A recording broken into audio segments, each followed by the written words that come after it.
was Christmas Eve. Night was falling, and the lamplighters were plying their trade. Hey, light the lamp, not the rat! Light the lamp, not the rat!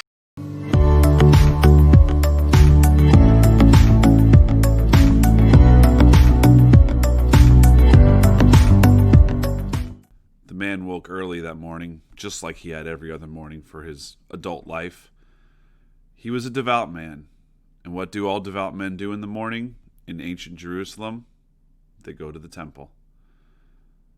This morning, though, a word rang in his mind as he got out of bed, weary from the past day.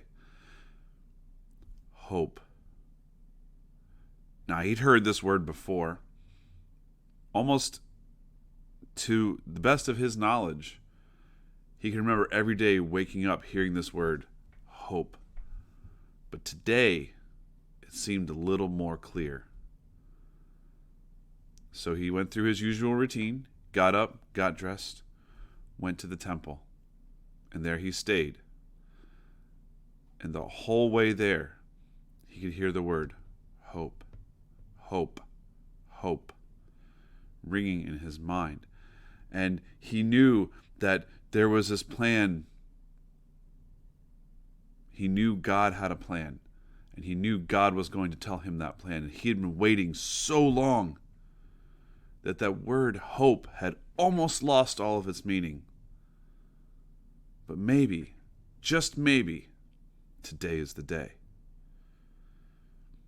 And after spending time in the temple, praying and praying, all of a sudden, like a bell, it clings in his mind.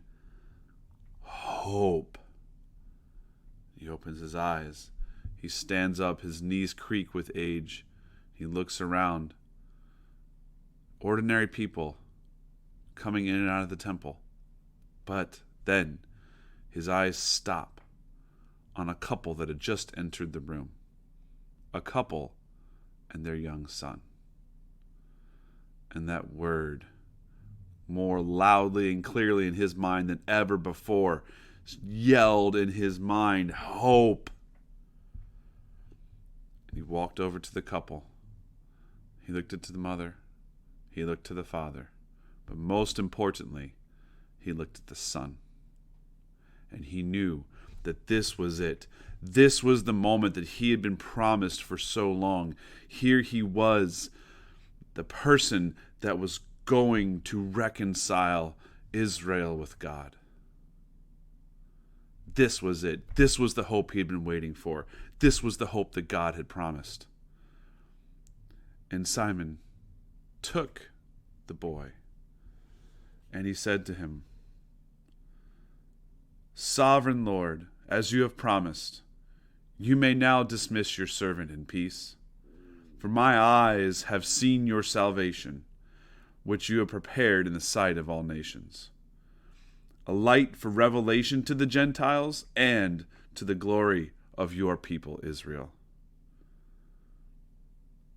Mary and Joseph wondered what was happening here, and then Simon looked at Mary and said, This child is destined to cause the falling and rising of many in Israel, and to be a sign that will be spoken against, so that the thoughts of many hearts will be revealed, and a sword will pierce your own soul too.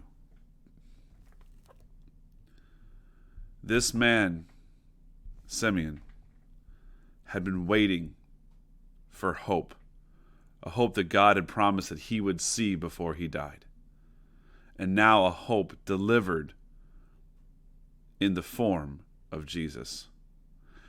And not only, by the way, this comes from Luke chapter 2. This was verse 25, where this story happens. It's one of the few stories we have of Jesus as a young boy.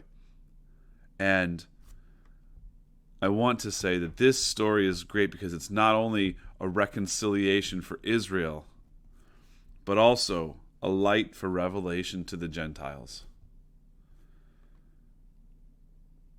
We are in the Advent season, the season of preparation for the coming of Christ. And what does Christ bring us? Hope. That is the first week of Advent, is hope, because we are waiting for something that'll get us through this. And I can tell you right now in 2020, wouldn't it be nice to have a little bit of hope?